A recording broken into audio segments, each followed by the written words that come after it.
Welcome. How many people have heard the name Sean Shannon? Sean Shannon. Really?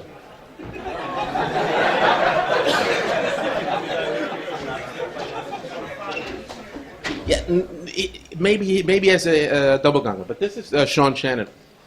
He's the world's fastest talker. And he speaks at about, again, 600 words, actually 655 words a minute. And why am I talking about this? Well, this lecture that I'm going to give, speech, communication that I'm going to give today, is actually an hour long. And for me to bring it down to 18 minutes, which is at the point where I get kicked off the stage, I'm going to have to break this record.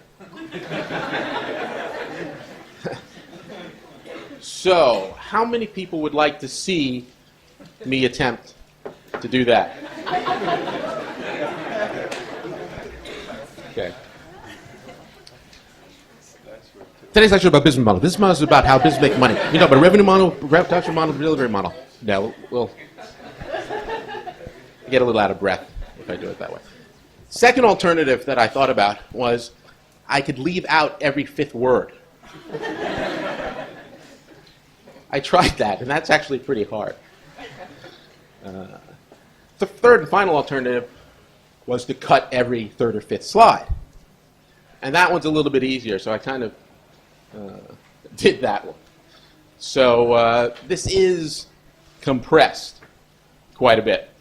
I think if we keep to the time, we might have some time for questions a little bit after, and I'll be here most of the day, so you can grab me or send me an email or something like that. So I'm going to try to just hit the highlights as we go along here. Okay, so these are not an exhaustive list, but the types of innovation. And what's interesting is, of course, most of us focus on technological and product and service innovation.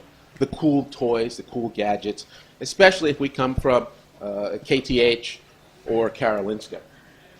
And the science people come up with these sorts of innovation. And that's great. But there are different types of innovation, including administrative, process here, and what we're going to talk a little bit about today is business model innovation.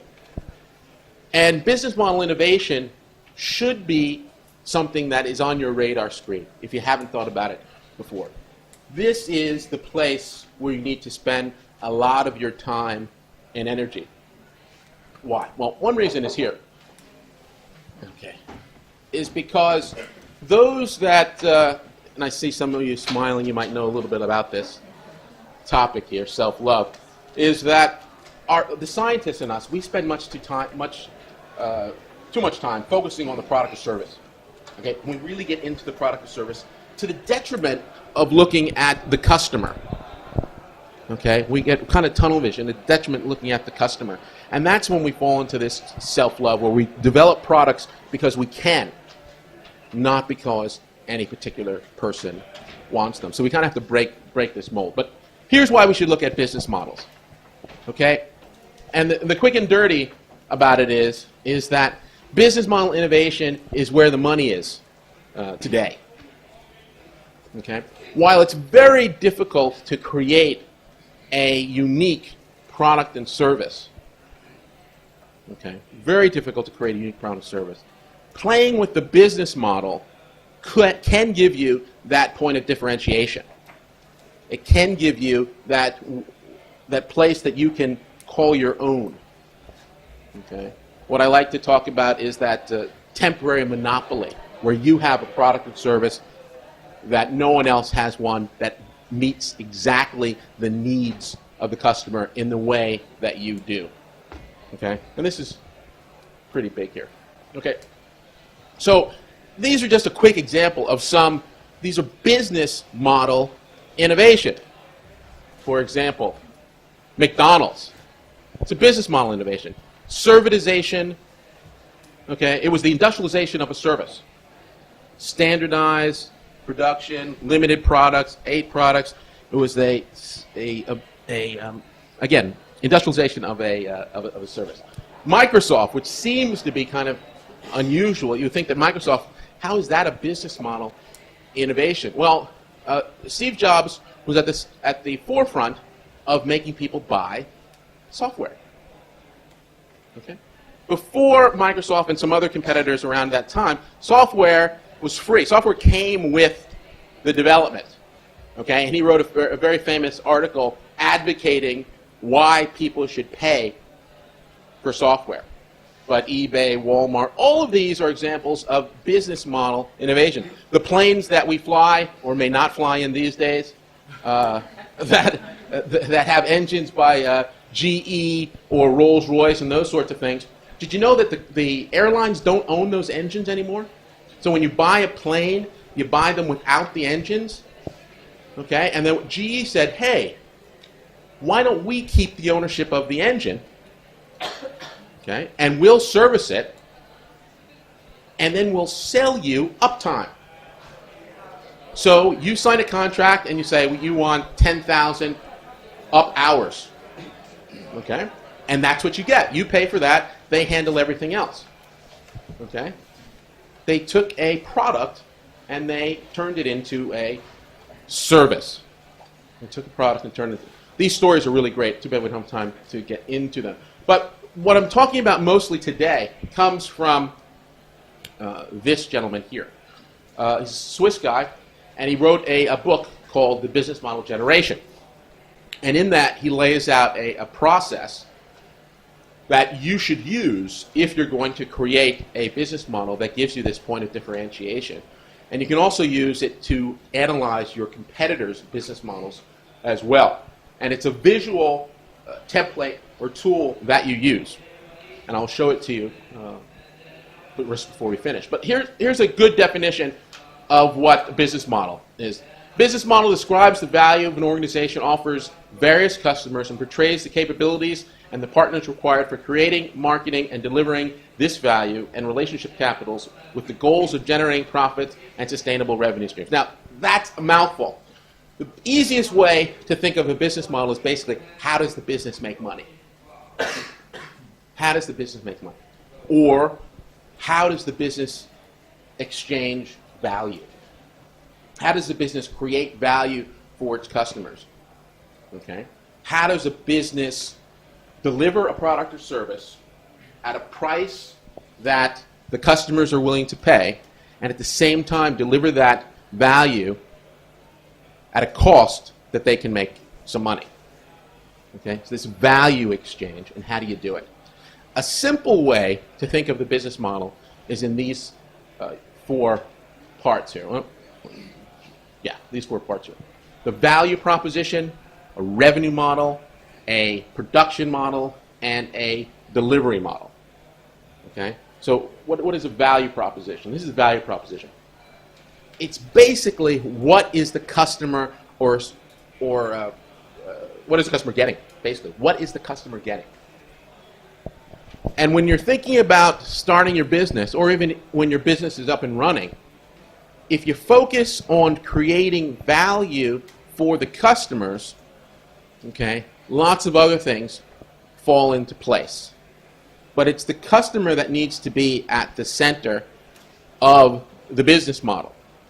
How do we create value for him or her? And ultimately, it's how do we create value in a way that's different than the others? And there's a number of ways in which you can actually think about how to create this value proposition, but the easiest way, the clearest way, is that if you can get close to your customer, okay, and really understand his or her or its needs, okay, and then you create a product or service that meets those needs, okay, that heals the pain or solves the particular problem of that target market, you will create a product or service that is unique from what the others are doing. Because if the need, an opportunity is unmet market need. A simple definition of an opportunity is an unmet market need. And if that opportunity still exists, that means that the current suppliers, competitors in the market are not really doing the job. So if you can get close to the customer and become successful at meeting that customer's need, the product and service that you create has to be different than what currently exists. Okay? So that's the value proposition. Quick and dirty again, revenue model, production model, delivery model. This is relatively self-explanatory. The revenue model, how do you bring in revenue? And the easy answer is, well, we're going to sell the product. Okay, but that's just one of many different ways in which you can generate revenue. You can sell, you can rent, you can lease. Okay, you can give away and make money on ancillary services and support. Okay, production model, how do you actually make the product? Are you going to build a plant and make it? Are you going to outsource it? If you are going to outsource it, what parts are you going to outsource? You're going to keep design and hand out assembly, or are you going to do everything but just assemble it? And how do you manage the process and that sort of thing? And this is very important also with respect to services, because remember, services have to be produced as well. How do you actually go about producing those services? Okay. And how does the customer want these services produced, which might not be exactly the same thing as how they're being produced currently. And delivery model is a little bit of a misnomer. It's not just how a product and service is delivered, okay? But really it's classic marketing. And what marketing is basically the whole process from after our product or service is made all the way into the hands of the customer. So it includes distribution and advertising and promotion and all of those different things. And so clearly, in terms of delivery model, there are many different options that you have. Okay, whether it's a digital product, or you're going to sell it retail, or you're going to sell it wholesale, or you're going to hire salespeople, or you're going to use independent salespeople, or you're going to own the retail chains, or you're going to sell to the retail chains, or you're going to own the wholesale chains, you're going to sell into the wholesale chains, those sorts of things. Many options. So there are many options for the revenue model, many options for the production model, many options for the delivery model. And again, for those math wizards out there, if we just can articulate 10 revenue models, 10 production models, and 10 delivery models, how many different business models do we have? 1,000. 1,000. Okay, now that doesn't mean that all 1,000 make sense. Okay, but it does demonstrate the plethora of potential alternative business models that you have. Okay. Now, what Osterweiler did, I said he created this tool to use to come up with your business model. He has 9 elements in the tool, value proposition being one, and then 8 additional ones. And it's very, very precise in the questions that you need to ask, that if you ask these questions in fully, at the end of the day, you will get a fully developed business model. Okay? It's very, very simple. And the book, actually, 70 pages of this book is actually freely available, and then I could send you the link if you need it.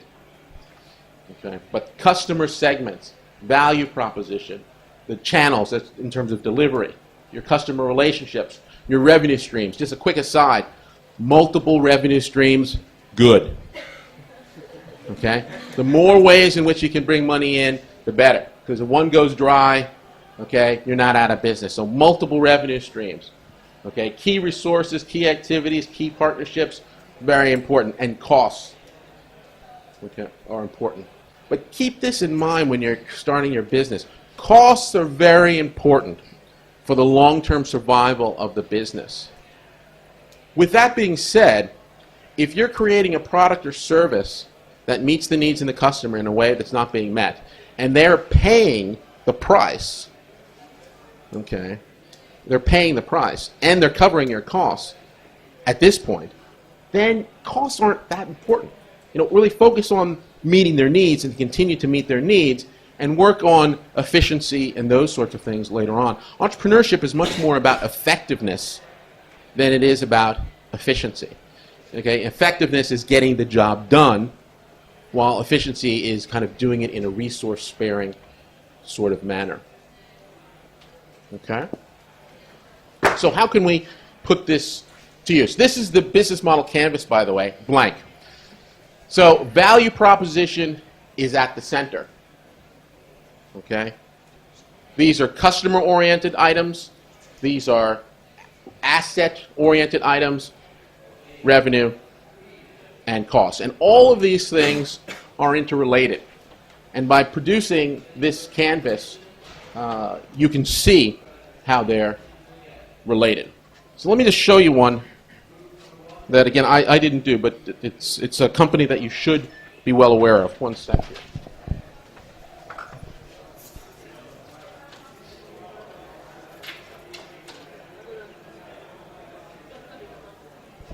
Okay.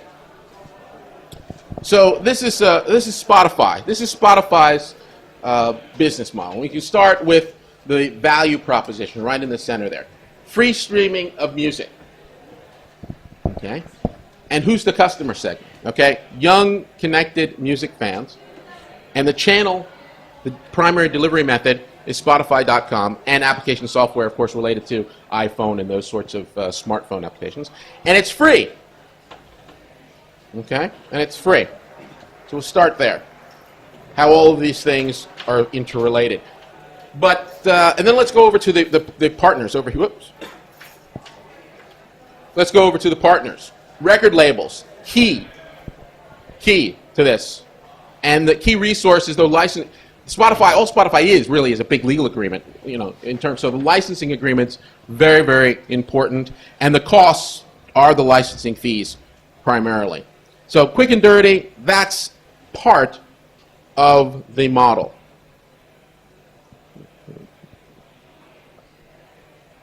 Okay.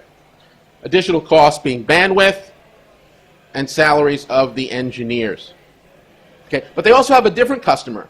They also have advertisers. And the advertisers, there's a different value proposition for the advertisers. Mood-based advertising. You know, while Google came up with context-based advertising, Spotify has this mood-based advertising that, based upon the basic genre of music you're listening to, different sorts of ads will be sent. Different sorts of ads. So when you're doing this this canvas, you need to keep in mind that for each customer segment, okay, you may have a different value proposition, you may have different cost structures, and so the other 9 elements may be quite different.